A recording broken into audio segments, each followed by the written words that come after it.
so far there is no evidence that I've seen that this, my client is associated with any type of crime coming out of the Virgin Islands. There's no question that his parents were killed down there. Somebody stabbed them. Both of them died. He is grief-stricken over that himself, but he's a young man also that has grown up with a number of issues. So it's a complex legal process in here. The first thing has to be, what is his mental state? Can he appreciate everything that's being spoken about, what to do?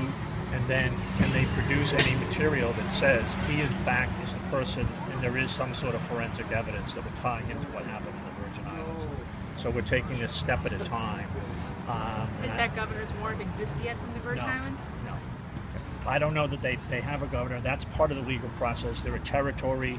Do they have a governor? Do they fall into this statute?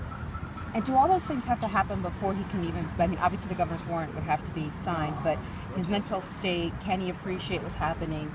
And the other issues you mentioned, does that all have to be established before he can be extradited? Well, you could waive. And so the mental state goes to our state Supreme Judicial Court said you can't waive rendition, which is the governor's warrant, the identification, the probable cause. Right. You could say, okay, I want to go back and fight it. The example I gave you with me, I want to go back to New Hampshire and I want to fight it. So let me waive and let me go right back right now. You can't do that unless you are, mentally competent and can be able to go forward. And there are some concerns in that regard. He's been receiving antipsychotic medications. While in jail now? No, for a number of years.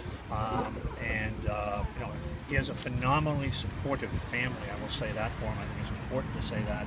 The deceased father, Ken Young, his sisters and brother had cousins came. They were here Tuesday. I've spoken with them. They are completely supportive of this young man at this point in time, which is very important for him. You said antipsychotic medications. For what diagnosis? That would be personal at this point in time, but I think it's, I'm asking to make sure that he's aware fully of what's going on. And I think there is a number of people in Sudbury, so it's not that it's unknown that he has fought some problems throughout his life. Let's just go back to the beginning. He's your client. You spoke. Well, they've issued a Superior Court warrant. My understanding is when he was first brought in here, there was a real flurry of activity. Can we hold him? Can we not hold him? What they said to Sudbury is, again, in the Sudbury police report, he's a person of interest, would like you to watch him and see what we're going to do.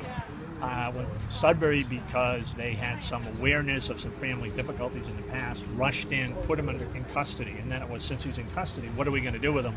They raised up a Superior Court warrant, which is not a governor's warrant, charging him based upon what, I don't know.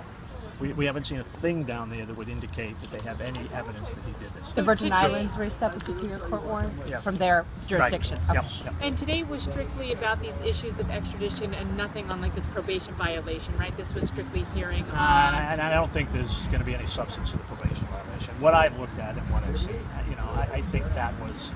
I don't think that's going to go in. So is he going to have a psychiatric evaluation now to determine whether or not he can waive extradition? Well, I'd like him to, I think it's in his best interest that we proceed cautiously, and one of those things would be to have him sit and talk to a professional and see where we're going.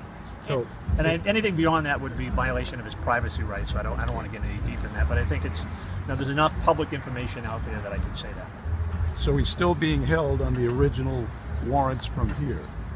probation violation. Probation violation. Well, exactly. There's an initial, if under the statute, if an initial jurisdiction says we want you to hold him until we get a governor's warrant because we believe murder is the charge, they can hold you without bail for a period of time that's specified by the statute.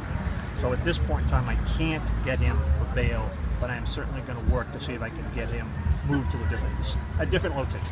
A mental facility? Or well, just a different location is what I would leave at this point in time. How long is that period of time? Because hasn't he been here for a week? He's been, well, we're collecting, what we can. We're trying to move. You just can't do it instantaneously. You got to have a certain amount of information to be able to do it. I'm hopeful to be able to do that in a reasonably short period of time and see what I can do. How long do you think this is all going to take, before it's actually prove that it's he's the person that he says some sort of probable cause. They don't have to prove it, but the statute does say they have to have an affidavit showing probable cause to get the governor's warrant, and we're allowed to look at that. You can't have an evidentiary hearing up here to say that Stan Norcunas do this. Right. But you can certainly say this, they have nothing. But they have to present an affidavit Can saying we they not? have peace, probable cause, and that he is the person that they say he is. Right, ID. Right. Can we backtrack? So you're saying that your client's not guilty? Do you plan on pleading not guilty?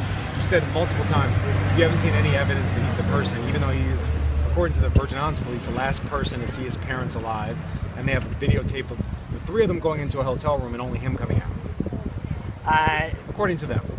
The aspect of what takes place here is there probable cause to believe that he has committed the crime. It's not whether he's, you don't have a trial, but is there probable cause to believe he could have committed the crime? Simply because they're saying we think he's the last person that's seen him. They did come out. There's one thing that is unquestioned about, the parents called back and thought it would be better for him to come back earlier rather than stay later. There was no reason or explanation given. So the aspect of his, if there's a videotape where he's leaving, he did leave, and there was a call. I don't know that shows criminal culpability by itself. So there's nothing we have seen that shows any criminal culpability at this point in time. They have to have probable cause that you did commit a crime, not that you just are that person, that you did something wrong. And I don't see that yet. Would you be his attorney?